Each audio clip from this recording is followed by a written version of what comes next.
Hello and welcome to episode 199 of the 77 Club. Harry, start with the social. The Wall 77 Club on Facebook and Instagram, at 77 Club Podcast on Twitter, Spotify, iTunes, YouTube. Please subscribe and tell a friend. Excellent. Jack Williams is here. Hi, everybody. Was that episode 199, Sam? Yeah. 199. Who knew? Wow. Who knew that we would be here? It is actually coming up to our 5th birthday. Can you believe Really? it? 5 years. Yeah. Oh, God. And still nobody listens. Should we just call it a day? I That'd think be, wouldn't it? let's just get on with our lives. That would be just like us to just finish on 199.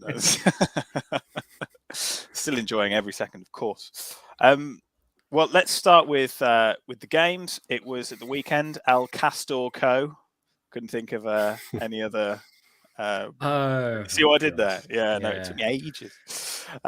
Newcastle at home. Harry, I mean, I think we pretty much called the starting 11. Star in goal. Semedo, Collins, Kilman, Johnny, Nunes, Neves, Moutinho, Guedes, Jimenez, and Neto.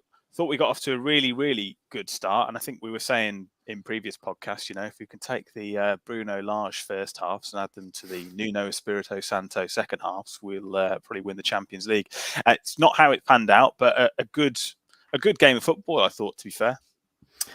Yeah, it was. I suppose for the neutral it would have been. But in terms of Wolves, like I said, I thought we were okay first half. A few scares before Neves' goal. I think Newcastle could have gone 1-0 up quite easily, especially that one chance that went just wide. But it took a genius moment from Neves from long range to put us 1-0 up. We just didn't look like scoring from open play, I didn't think. The ball was coming across the box a lot, but you just never think anyone's going to put it in, do you, when they do it?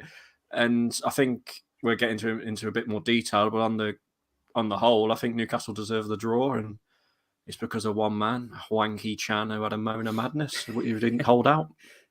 Well, Jack Bayless was trying to palm it off on Semedo, saying it was Semedo's fault for the goal, that he just absolutely bollocks in this fantastic volley from a really, really poor clearance, as Harry just said. I think it was really, really disappointing because it felt at the time like it came out of nowhere a little bit. And I think it's because we'd kept Sir Maximin quite quiet for most of the game, to be fair, and hadn't let him play that much. And then, when that free kick was awarded right on the edge of the box, last kick of the game, you're thinking, oh my God, Kieran Trippier is just going to smash this in. It's going to be an absolute smash and grab. Wasn't the case, but it was a little bit more nervous than it probably should have been. Yeah, I'm going to need you to help me out a bit here because I didn't actually watch most of the game. Well, I watched the first about 50 minutes on my phone because I was at Reading Festival, refusing to believe that I'm not 17 years old anymore. So I watched. How's that going with the people around you, by the way? Yeah, it's great. Hi, fellow kids. But so, as I said, I managed to watch the first half, basically sat in a pub in Reading on my phone, really. And after that, we sort of went into the festival. So I thought the first half, it was obviously a great goal from Neves. After that, I thought Newcastle came at us a little bit, to be fair. And, they looked probably more of a threat than us. But then sort of after watching about, 10 minutes of the second half, you do the thing where you're just checking your phone every 5 minutes and just seeing how it's going. And it's as soon as it got to 87 minutes, it's still 1-0. Oh, I think we'll be all right here. I think we'll be okay. And I kept refreshing it. And it's like, oh, for God's sake, it's 1-1. And it seemed like they played on for ages after that, even they'd scored in injury time. 8 minutes of... I don't know how much was actually added onto it, really. But then... So, watching it back it is a bit frustrating, isn't it? Because I just saw all over Twitter, like everyone's calling, basically wants Hwang's blood, really, don't they? And it is annoying because he's tried to clear it, but he's just put it into the place where you just don't put it, really. And I still think now watching it back, it is a bit unlucky because 9 times out of 10. Any player isn't finishing that, are they? Let's be honest. No one's going to hit it first time like that. It was an excellent finish. Great goal. But then I was surprised to see they hit the bar, didn't they? That header that hit the bar, just after that. And there was a couple of chances where they really did have to just go and take it, really. But from what I saw from the game that I did saw on balance of play, I think that probably 1-1 it was a fair result, but it's annoying to get that close to the end and just get it taken away from you. But it's just annoying that we can't score a goal that isn't either, in the first 5 minutes of the season or a screamer from outside the box. We need to just... Goals are the problem, aren't they? Harry, we did have the ball in the net, foul in the build-up. I was expecting him to blow the whistle when I saw it and I thought, oh, okay, maybe thought it was more of a 50-50. VAR chalks it off, and I'm thinking, should they be checking that? Is that something that they should check, a foul in the build-up? I don't know. I don't know if I think it was fouls. I don't know. It was the phase just before we scored, so yeah. And I like you just said, as soon as it happened, I winced. I was like, that's a foul. Like I just knew. But then probably our best bit of play, really, wasn't it? Good ball by Neto, and Raul, who I thought was poor. Was a good finish from him, but he was poor on the day, and you just knew it was going to be called back, and we needed that, didn't we? Desperately, because as Jack mentioned, they equalised. They were all over us at the bar, and we were hanging on for dear life. And I just want to talk about the subs as well. I think everyone was saying they were crying out for Traore to come on, and then Hwang comes on, does what he does, and then we bring Dane Donker on with a minute to go on the 97th minute. Just some of his substitution decisions are very questionable, Bruno's. But we got away. I mean, I think a draw was fair, but the way that Newcastle come at us at the end, we could have easily lost as well. And we've gone 1-0 up twice this season. Obviously lost at Leeds and then threw away the 3 points this game. And as we know, goals are not easy to come by, so we needed to hold on big time to that win, really. VAR also checked for a red card for Shah. I thought it was red. Ruben Neves came out after the game, obviously in his new role as captain, and said he cannot believe that is not a red card. Leg breaker. Yeah, I did see this bit actually when I was watching it on my phone. I thought straight away, just like that's high in it. You think they're going to, with the way VAR's been since it's been introduced, and some of the things they've looked at and brought back and then issued retrospective red cards for, that looks way worse with the freeze frame. I think the only reason I can think is that there potentially wasn't much power in it as you thought, but it's just so high that you've got to think really, yeah, I honestly thought that they would overturn that, or at least go and have a look at it, because the ref didn't even go and have a look at it, did he? He just basically talked them all down, talked Neto and Neves down, and obviously wound them up because it was just, so dangerous, really, regardless of whether there's any power in it or not, really. The tackle that high is dangerous. I don't think there was any particular intent there. Maybe that's the reason for it, but you could easily see that, again, if we were playing, I don't know, when we play Liverpool in a few weeks' time, if that's the other way around, that's going to be a red card, isn't it? That's the inconsistency. That's what I don't believe about the whole thing, and haven't from the start, really, is the inconsistency. But yeah, I think they were quite lucky there to get away with it. But then I suppose Newcastle will also point to the fact there was a little bit of a shirt tug in the box, wasn't there, which just got waved away and not looked at. But Nunes, you've reminded me, Jack, I thought that was a penalty. If that had been us, like, the other way around, I'd be like, penalty all day. Proper pulled his shirt. And out VAR, I'm assuming they checked it, but I'm really surprised we got away with that one. I forgot about that, yeah. I reckon both of them were just, if they'd been given, they wouldn't have been overturned, but there wasn't enough to overturn it. It kind of probably is what they were thinking for either of them. But yeah, so. Because that was just before they should have scored, shouldn't they? Because right after is when it fell to I can't remember who it was, but they should have scored. They should have been 1-0 up. That was before the Neves goal. But yeah, we got away with that one. I was sat next to Bayliss's dad for this game, and he turned to me at one point and said, "How can that Linton never gets a shout for England?" And I'm like, "You what?" He said, "Linton," and he went, Joe Linton. I was like, his name's not Joe Linton, it's Joe Linton. He's like, oh, is it? I was like, he did, yeah. I was like, and that's Almiron, not Alan Miron. It's Almiron. I was like, Christ. Okay. It's like anti-Avery territory, that. Yeah, it is. He's finished. Yeah, I just knew I was sat next to a Bayliss. Just, yeah. Was he slagging off Semedo? Just for the record. Of course, yeah. It was him and his cousin Ted, and he said something about Semedo. Did you see the stats that come out from Statman Dave after the game? I've got them. Yeah, and it is funny because Dan Southall tweeted, second best player on the park in a gold shirt, Bayliss crying into his beer. So Semedo's game by numbers versus Newcastle: 100% tackle success rate, 100% aerial duels won, 100% crosses completed, 58 touches, 8 clearances, 5 ball recoveries, and 5 out of 8 ground duels won, 1 key pass. Strong performance, but it's never enough to please the idiots in the group. I think since he's come back, he's been our best defender, really. I think he's slotted in. Looks much more comfortable than I think Johnny's been a bit ropey, really. And Ait-Nouri, it just depends on the game, really, or what type of game it is, whether Ait-Nouri looks brilliant or whatever. But you can't excuse Ait-Nouri was at fault for a couple of goals in probably the first 2 games, really. So I'm really happy Semedo's back. I don't really see what it is. Bayliss expecting him just to dive in like Superman and stop St. Maximan's bullets, even though Hwang's just booting the ball to the top of his own box when trying to defend. Like when he tried to blame Semedo for that when he was speaking to us on WhatsApp, I was like, Bayliss, come on. Like how he was trying to blame Semedo, but he drew like a massive diagram for us, didn't he? He still circled Semedo. He was like, why ain't he getting out to him? It's an absolute wonder strike. If he took a touch, fair enough, and then he scored. But come on, man, you can't be blaming Semedo for that. The agenda's getting ridiculous. It is Agenda FC.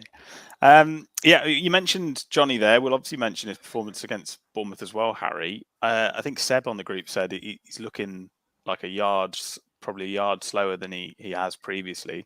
What are your thoughts? Yeah, I agree. Yeah, he hasn't looked the best. Just not in a great bit of form, is it? And like with Aït-Nouri, we've been really criticising Aït-Nouri defensively, haven't we? So is the answer Semedo and Aït-Nouri maybe Saturday? I don't know, but I agree. He has been a bit below par, which is not like him because he's usually 7, 8 out of 10 every week, isn't he? No matter where he plays, if it's left or right. So I'm quite shocked, to be honest. He needs to up his game. Home debuts for some players, Jack, and Núñez being one of them. Full debut for Guedes. How do you think he's performing so far? Because it seems to me like he's not quite being played in that ball carrying role. Who's that? Núñez or Guedes? Núñez, yeah.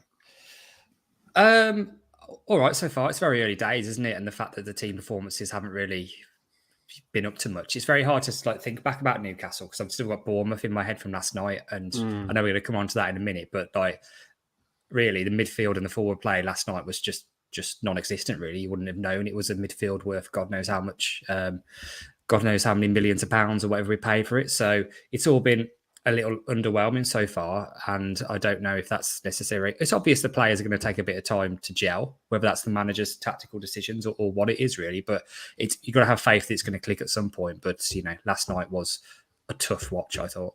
I think, with Newcastle Sam as well, I forgot to mention it because they had injuries. It was annoying we didn't win as well. Because they had Callum Wilson out, didn't they? And they had them. I forget his name, but they've got a really good midfielder, haven't they? Guimaraes. Yeah, really good. So we should have won that game. It was there to win at home. Yes, Newcastle are good, and they'd come off the back of a good result. But with their injuries, you've got to be getting 3 points there. Yeah, agree. Let's talk about Bournemouth because it was unchanged, Harry, which I was quite surprised at because we've got 3 games in what will be 7, 8 days, and you think there needs to be a bit of rotation. The squad isn't as small as it probably was beginning of the season, but it's still small. So you think it come into play? I think a lot of Wolves fans basically on Twitter were saying that this is possibly the worst or the best time to play Bournemouth, having just got spanked 9-0 at Anfield by Liverpool, sack their manager off the back of that. So I think it's just disappointing, isn't it? Yeah. I think after, obviously, we got the Neves scored against Newcastle, but we struggled to score at Spurs as well with the 4-3-3. But I thought Martino actually played okay on the night, but maybe drop him and play the 4-2-3-1 with Pedence, in the number 10 role, just to be a bit more attacking. Because Bournemouth, as you mentioned, they lost 9-0. So they're just going to come into it, sit back and just try and not concede loads of goals, basically. Shot of confidence and just lost their manager, and we couldn't break them down. Núñez obviously smashed one off the bar first half, but apart from that, and Pedence had one cleared off the line, and Raul's one-on-one. Raul was awful on the night. Sorry, you've just got to be said, absolutely shocking. And it's one of them. We just can't break teams down. And was it a bad time to play them? Maybe because they defended for their lives, but a very, very poor performance, and the pressure's mounting now on Bruno. Bournemouth were there for the taking, and they played like a side who were there for the taking. What attacking threat did they offer? Very little, really. We contained them really, really well, but it was just slow, lethargic, and just void of any sort of urgency that we could actually, go and score a goal, really. So you've got a team that's just scared of letting a goal in versus a team that's scared of scoring. And it just looked like that, didn't it, in the whole game? It's just really disappointing. The midfield were poor. I didn't think Martino had a particularly good game, to be honest. Johnny, who I called out, just poor. Jimenez, my God. Guedes. Has Guedes done anything so far that warrants this hype? He's gone from being Valencia's top scorer to doesn't even look like he knows where the goal is or anything, really. He hasn't beaten a man yet. He looks like Trincao. Jimenez, from where I was stood at the ground, we were like looking, particularly second half, like right down sort of where Jimenez was stood. He was offside most of the game. Even when he was nowhere near the play, he was like a few yards offside. So far behind it. I think it was summed up by, I think it was in the first half that I think it was Nunez got a flick on, smashed the ball across the 6-yard box, and there's nobody there. There's just nobody even thinking, okay, this is how I score a goal. Because they're too busy thinking, how am I going to link up play or do another flick? I'm going to stand on the top of the box. But you need a striker. You need like a bloody Haaland who's actually going to think, right, rather than how do I piss about with it for a little bit and then play another ball backwards or wide, how do I actually score? And if after a flick on and a ball drilled back across your box, no one can be even asked to bloody make a run and try and tap it in, then what's the point? Yeah, what it's just infuriating. Like with Raul, remember that spell where we just defended for our lives, but he'd score out of nothing, wouldn't he? Yeah. But now he just can't find a goal for the love of money. It's just ridiculous. He just wants to go and piss about with his bloody pirate toys that he's done. I think he wants to retire. That's all he's got in his mind, really. He's like, okay, when I finally score, what can I do now? Get a fucking parrot out. Like, come on. That's the thing, isn't it? Because he got it all out against Newcastle, didn't he? And yeah, and it was disallowed, wasn't it? that one-on-one when he went through, I just thought you just know it. When he tried to dink the keeper and it went wide, I was just like, that was the chance, wasn't it? Really, I mean, Podence's header as well. I mean, it's not the sort of play you want a header to fall to, but he got it on target. He did well. He went whack, headed it down, but the play was there, man. Yeah, he got it on target. But that Jimenez's was a chance, wasn't it? But he just, like you say, his first touch was crap. But his second touch was crap. That's it. Really. Don't hold anything up anymore. Never holds the ball up. No. Like, what's the point? Stop playing with 10 men. To be honest, I keep every game. I seem to be like, this is crying out for Traore. He comes on and then just he's missing that zip. He doesn't have. I don't know what it is. He's missing something. I can't quite put my finger on it. Normally, he'd be like trying to go around, beat a man, shrug him off, but it almost like he does half it and then stops and goes, "Well, what am I meant to do now?" And I don't know what's going on there. Bit of a weird one, Harry. Yeah, we mentioned last week it's because of what's going on with him with contract, and he probably is staying now, but he needs to get a bit of self-respect and self-motivation and start put a rocket up his own ass and get his career back on track, doesn't he? He's had his little chance in Barcelona that didn't work. Now he's just got to get his head down because he's going to frustrate the Wolves fans if you don't. Because you've got to at least show you want to try a bit. I think. The one thing I will say is I know we called Bruno out for his substitutions against Newcastle, but I thought he made the right substitutions against Bournemouth, but he just should have done it earlier. We looked so much better. Like we looked so much better when Podence came and played in the hole, I thought. And Ait-Nouri at least, looked like he could beat a man, which is more than bloody Guedes could. And Traore, you just don't know what to do, really. I think if you're going to take positives, well, midfield was crap, going forward was crap. The defence, we look good at the back, to be fair. And I do think the fact we've gone from a back five to a back four, we're still pretty solid. What are we letting 4 goals in 5 games? That's good. That's good. The problem is you only score twice. And that's the issue. That's where it's going to cause you problems. So, and ironically, I thought going to a 4 would make us fly forward a lot more. But it's the same. It's the same. It feels the same. But that is a massive positive, really. The fact that we're playing 4 at the back. Collins and Kilman have done okay. I have to say, they have been brilliant. Yeah. Collins has had a couple of dodge moments, but you let him off because he's just playing a new team, this sort of thing. Semedo looks much better now he's back and should be starting, I think. Shout out to the defence, but it's not the defence's fault. The forward players have got to actually do something. Yeah. Harry, when you made Bruno made his comments, obviously after the Bournemouth game, it's still a transfer window as it is at time of recording now, but won't be if you listen on the podcast.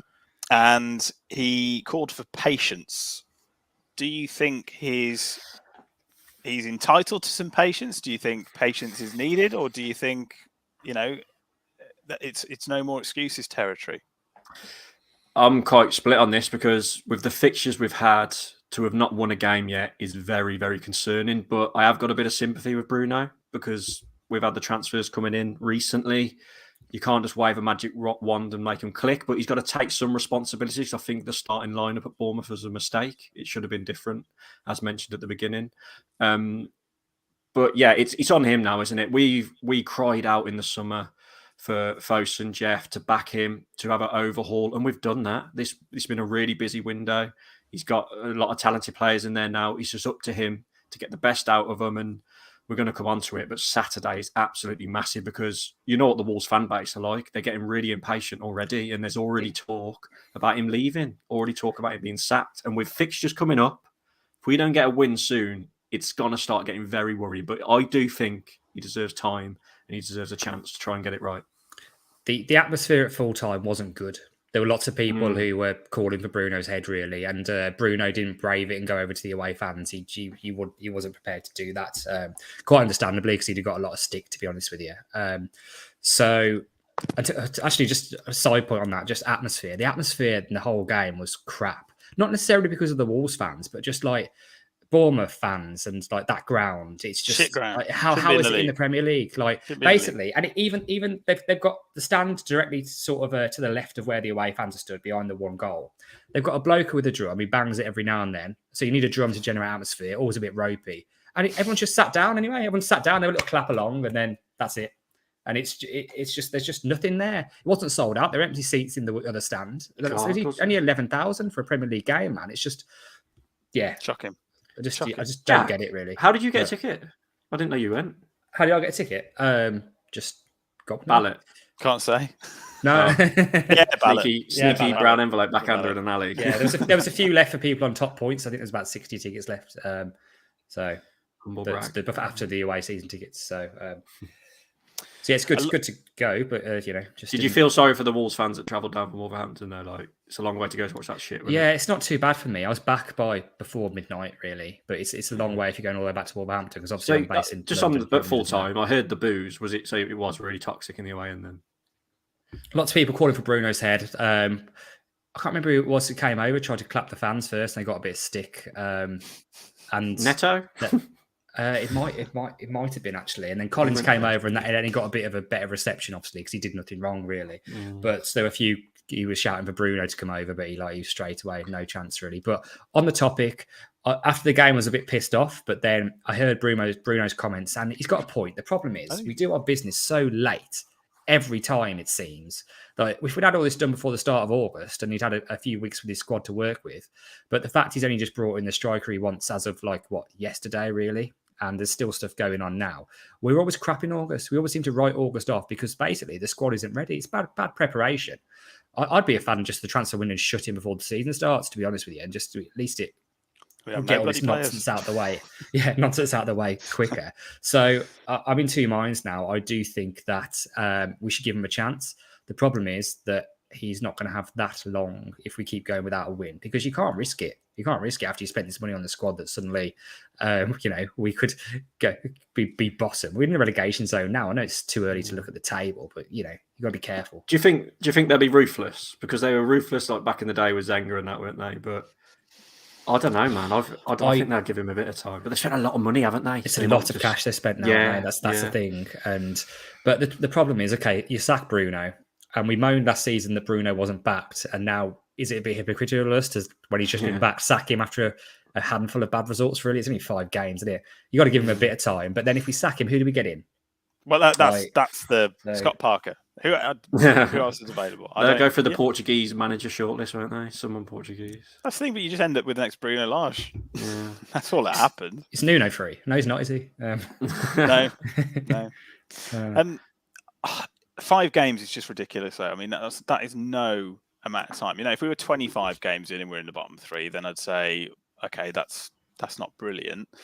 But yeah, these group of players in their entirety, and bearing in mind, time of recording, we haven't even finished transfer business, and it's mostly looking like outgoings, have only been playing together for about 10 days, maybe 2 weeks.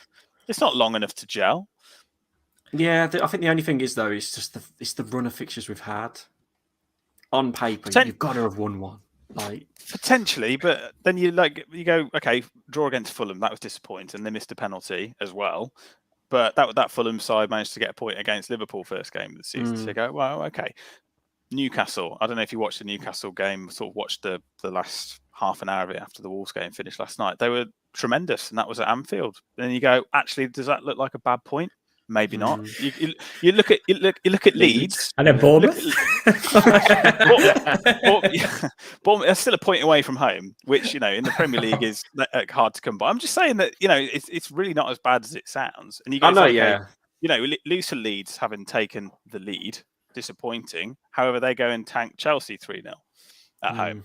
Couple of weeks or week or so later. So I think when you take them all, yes, of course it's disappointing not to get a win, but these aren't losses.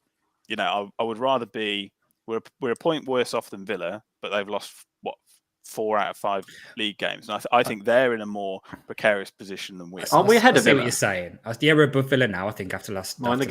Yeah. So I get what you're saying. The fact that we're not really we're tough to beat. The 2 games we've lost have been by a 1-goal margin, and arguably in both those games, Leeds and Spurs, we probably should have got something for both of them, really. So. But at the same time, it can't turn into bloody Glenn Hoddle Mark II, can it? Where we just. I tell you what. Though, I think this season down the bottom of the table, which is where I don't think we are going to finish, but I'm just saying that I think goal difference is going to play a very, very big role this season, because you're looking at the promoted teams already and you're going, actually, there's a little bit of a gulf at the moment, because obviously Bournemouth got tanked minus, 14 or something goals that they're on. Let me just check it. Yeah, minus 14 Bournemouth, Forest minus 9, Fulham plus 1, so not too shabby. But Villa minus 5, Leicester minus 4. After 5 games, I think it will definitely play more of a part than it probably has done in previous years. But yeah, Kevin says he'd rather have Parker from Thunderbirds. I think you might be right. Parker. He certainly dresses better, and much cheaper. Was it something like £84 a minute or something? His cardigan cost him of Premier League football or something like that he did last. So Christ. So yes. Wider transfer window talk. Just on that, breaking news: Dendonker's move has just gone through, so he has left to Aston Villa, which I think is a weird one. It's nice having a bloody midfield, and we've finally had a bench and a backup in midfield, and we've just sold one of them. So if we don't get a replacement in now, it's a bit dodgy, I think. Do you reckon he wanted first team football and threw his toys at the pram to Jeff because Nunes come in? I think what it is it's going to be the same thing as Cody, in the fact there's a World Cup coming up in 3 months, and he can't risk sitting on the bench for that because he could lose his place in the Belgium squad, competitive squad, in it really. So I reckon it's something similar to that, to be honest with you. But I thought where he has played this season, he's been pretty good. First 2 games, I thought he was decent, to be fair. So I'd quite happily have him, but he probably knows now with Nunes coming in that he's a bit far down the pecking order and wanted to go. Which, I don't begrudge him that. I think he's had a lot of stick dunk, but at the same time, he's also done a lot of stuff well, which goes unnoticed. So fair play to him, but we need to get a replacement in. Otherwise, we're just going to be threadbare again. Time of recording, we haven't got one, but hopefully this time tomorrow. They're eyeing up that, Boubacar Traore. Is another Traore? Yeah. But it's just too late in the day, isn't it? Can you see anything happen in the next 3 hours, really? No. Not really, no. Only outgoing. 13.5 million, though, Harry. I think that's pretty decent money. I hate the term utility player because I don't think there are really many that exist. It just means that you're not brilliant in every position that you can potentially play. I don't see him playing as a centre-back. I would rather we bought in a defensive midfielder. I don't like utility players. To me, it's just they're weak in lots of different positions rather than being really, really good at one thing. Yeah, I agree. Just on Dendonker, I think he's been a good player for us, hasn't he? He has a lot of critics. Obviously, we all know about his finishing, but he'd pop up in good positions. But we were going on, weren't we, in the summer saying we've got to get rid of the Deadwood, we've got to get rid of the Nuno players. Sace and Dendonker have gone now. Bolly. It's starting to happen, isn't it? We're getting what we want, but because it's not clicking on the pitch, as we are as football fans, we're very fickle. So we're moaning like mad. Now we're questioning the manager. We're just so mad that we, like us football fans in general. Thing is, it's gone from blaming Fosun to blaming the manager now. It's just like if Raul scores his chance yesterday, our conversation is completely different. Yeah, if we hold out against Newcastle, it's as simple as that. Yeah, true. The table looks a lot different then, which I know we shouldn't be looking at it yet, but we do. I just worry about the depth again because I think with Bruno's post-match comments last night, obviously apart from saying give us time, he also seemed confident that he was going to get 1, maybe 2 players in today because he obviously knew that Willy Bolly was pretty much a done deal. Yeah. Dendonker, he obviously must have known was in the works really to be turned around this kind of quickly. And it seems like I've been a bit screwed by this Dawson falling through, to be fair. And Should you just then explain that one and why that's fallen through? I think it's to do basically. I think Dawson wanted the move because he wanted to come back to the Midlands. Really, obviously, we all know that he's ex-Albion, so I'm guessing his family are from around here. And West Ham were willing to let him go reluctantly. I don't think they wanted to let him go, but I think it had something to do with Jan Bednarek's transfer to Aston Villa in the end, which means that West Ham won't let him go, understandably, unless they can get another centre back in. So it's kind of it's like a bit of a knock and domino effect, isn't it? That's sort of going on, but. Bit disappointed at that one really, because he's got a fair few Premier League experiences under his belt, and which is something which our young centre backs at the moment don't really have. So I think that would have been a shrewd move, really. There was talk of, I think, was it yesterday, potentially of Soyuncu from Leicester, Harry? There's being a possible Bolly like a bench replacement, essentially. Yeah, I think we're in a bit of risk of age in the podcast. Obviously, we're doing this before the window closes, so whoever it is, I think we do need someone in, but then will they be settled with Yerson being as the backup? I don't. We do need one, don't we? It's as simple as that. But whether they do, I don't know. At the moment, my concern is, I know we've just been praising the two centre-backs. Sorry, I'm refreshing Twitter just in case something happens and transfer-wise. That's why I'm not being rude. The problem we have is we just praise the two centre-backs for doing really well. And if you look at our other two centre-backs, Toti Gomez and Yerson Mosquera, have got about, 50 minutes of Premier League football between them. Obviously, a bit more than that. Toti played a couple of games, but not to the level that I'd be very confident of his ability, particularly in a back four. So we just look light there because 2 injuries straight away, and then suddenly, hang on, we are looking like relegation fodder if Kilman and Collins both do their ACLs next week. And there's just no depth there. And that's the sort of depth you would have got by keeping players like Willy Bolly and Lander Dendoncker, because at least they both played in those positions before. That's a good point. Should we talk about the positive transfer news? Go on then, Sam, pronounce it. So I can't. Sasa Kalajdzic joined from Stuttgart. Was it about around 15 to 18 million pound initial fee? Add-ons potentially might take up to 25 million. Probably the tallest man in the world. He's 17 foot tall, which is just crazy numbers. But he's the tallest outfield player in the Premier League. It's only Fraser Forster at 201 centimetres compared to Kalajdzic's 200 centimeters. So yes, 201 and 200. Seems like a bloody lovely guy though, Harry. And all the interviews I've seen so far is that I think most of the sentiment has been, "Oh, bless him." Yeah, I watched his interview actually. I was like, "Wow, what a nice fella." I was hoping he can bloody score. That's why I hate him. I'm joking.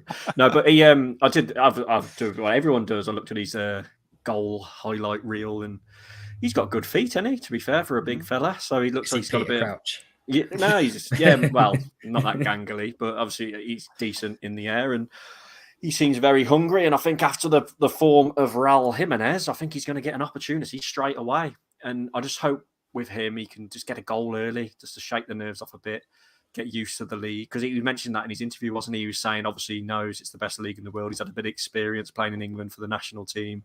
He knows how hard it is, like when he played against England. So different ball game in the Premier League. So let's just hope he can get a few goals. Because if he don't, we're in trouble. And will he get the service? I don't know. Will he get the balls into the box? That's the thing. Just start hanging them up.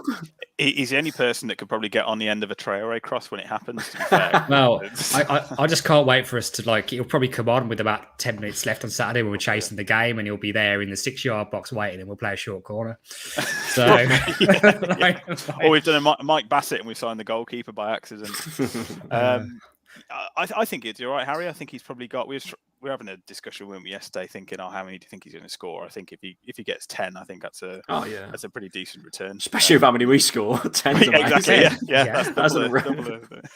So do you think he will obviously play with Raul, or do you think it would just look hilarious if he played off Podence? No, he'd be on his own up front, wouldn't he? Yeah. Him and Podence stood next to each other. That's the picture. Yeah, I think he'd be up front on his own, the way Raul plays, and obviously Podence playing in the 10, or if it's 4-3-3. Guedes and Neto either side of him probably, but I hope we go 4-2-3-1. I do, and just try and get some balls into the box, get Semedo and Ait Nori bombing down to flick some balls in, just hang them up in the air, hit him, try sod this fancy stuff. Sometimes just whack it up to him. We've got that option now. I mean, you do it to Raul, he couldn't trap a bag of cement lately, so let's just hope this. I'm going to call him Sasa. Is it Sasha? I can't pronounce his second name. Yeah. What tongue tied? What's he look like in a pirate costume? This new guy. All right. And also, John Silver. If we're talking transfer window, we've got to talk about the elephant in the room that is the transfer out of nowhere, really, or potential transfer that apparently we were offered 17 million euros/pounds for Hwang Hee-chan and turned it down, which I think would have probably got a bigger roar than bloody the Nunez transfer, to be honest. And I think we managed to pull that one off. But I'm being harsh now. I'm being harsh, but I'm jesting. Well, but what do we think of that? He's had a bad few days, and week. He missed that penalty against Preston. Then he can't buy a goal, can he? He just no.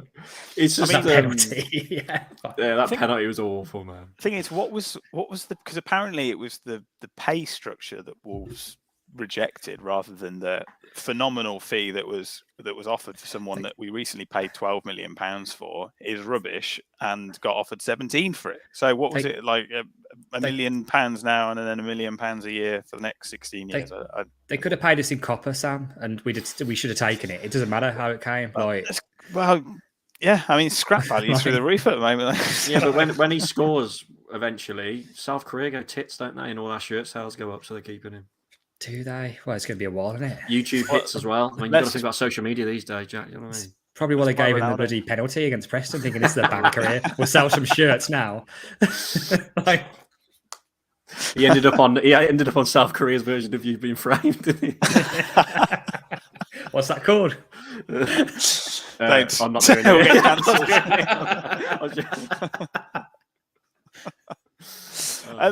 There was another rumor doing rounds, wasn't it? Which was Jason Denayer.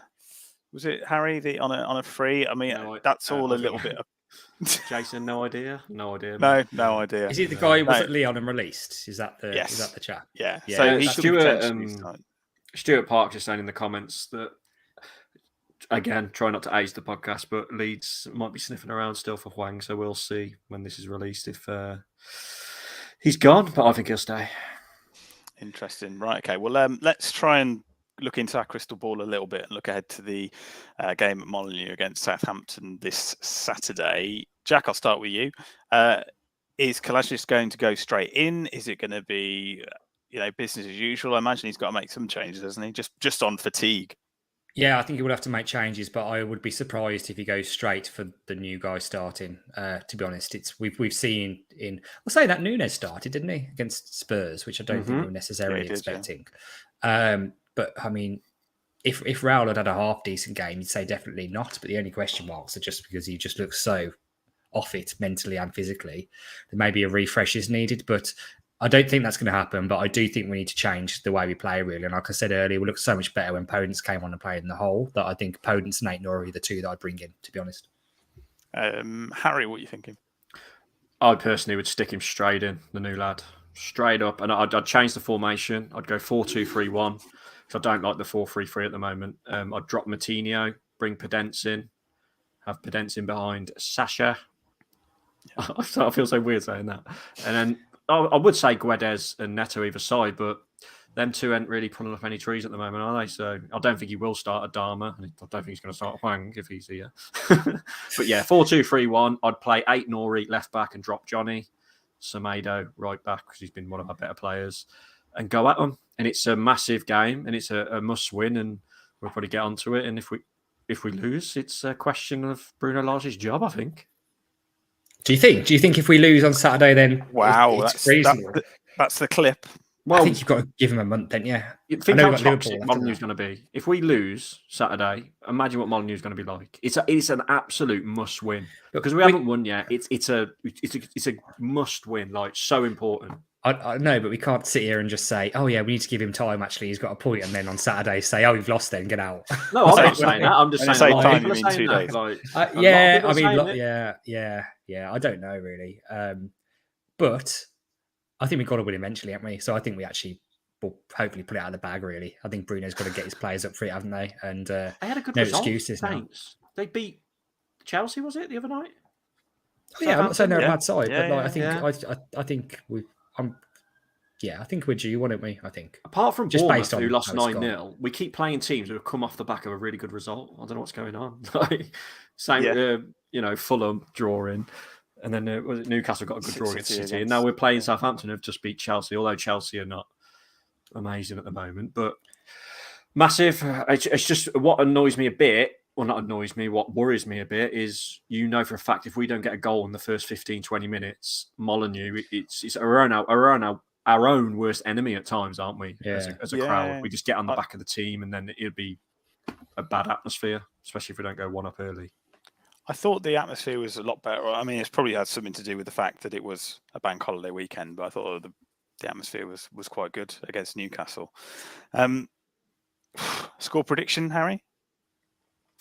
I've lost so much money back in 4-1, so I'm not even mentioning it anymore. I'm going to say a very hard fought out 2-0 win, but with loads of worrying moments. Like we ride our luck and win 2-0. 2-0. Okay, we'll take that all day, obviously. Jack? 1-0 Wolves. 1-0. Sneaker 1-0. I'll go 2-1, of course, as always. Let's have a look at your latest betting odds and ticket news. Oh, betting odds. Should I want to... Or you can grab some of those and then do the ticket news, Jack. Yeah, I'll do some ticket news. There's not a lot to say, to be honest with you all, but so Closed Shop FC. Tickets are actually on general sale now for the Southampton game as well. So I think that's the first 3 home games of the season which have actually gone all the way down to general sale. They might have sold out like close to the time, but I think it's kind of a myth now, isn't it? Really, the next home game after that is Man City, and I reckon that they're pretty much all gone on sale to members. So I think that'll be a sellout. But so yeah, there is a chance to get down to Molineux for Southampton if you want to. Prices are category B, but they are on general sale. And the only other thing apart from that in away games wise is a Liverpool game, which is obviously sold out and has been for pretty much not long after they went off sale, really, which is on the 10th of September. So apart from that, that's it at the moment. Perfect. And there was one that got moved, wasn't there? Just to dig the knife in, the away trip to Palace, which was on that Tuesday. That changed kickoff, didn't it? Did it? I don't know. Is that later or earlier now? Moved to it later, yeah. So an 8:15 kickoff. It was originally 7:30 because of Prime. So that might fuck everyone's trains up. I mean, I don't think you should get a train back anyway with a 7:30 kickoff, to be honest. But yeah, I mean, it's fine for me. I can't moan because it's a London game, isn't it? So yeah, I'll go. Perfect. Betting odds from Harry. Yeah. Well, we're favourites, 6-5 for the win. Saints are 23-10. It's also 23-10 to the draw. Raul Jimenez to score first if he starts. He's 15-2, so about 7-1, is it? It's not brilliant, is it? Considering we can't score. Yeah, 2-0 Wolves. My prediction's 9-1. 1-0's 13-2. 2-1's 15-2. 4-1, if you're feeling tasty, is 40-1, which is standard for the road, and that's it. Yeah, I think we are favourites again, like we were favourites against Bournemouth, but just got to put the ball in it. Those do seem like very, very short odds. Right, okay. Well, I think that's probably it for this week, is it? I think nothing more. I think so. Just got to go back and refresh Twitter for the next 2-3 hours to realise breaking news before we leave. Yeah. Yeah. Perfect. Right. Well, okay. We'll see you at the weekend. We'll say goodbye to Harry Mansell. Goodbye, everyone. And Jack Williams. See you later, everybody. Cheers. And it is a goodbye from me. Goodbye.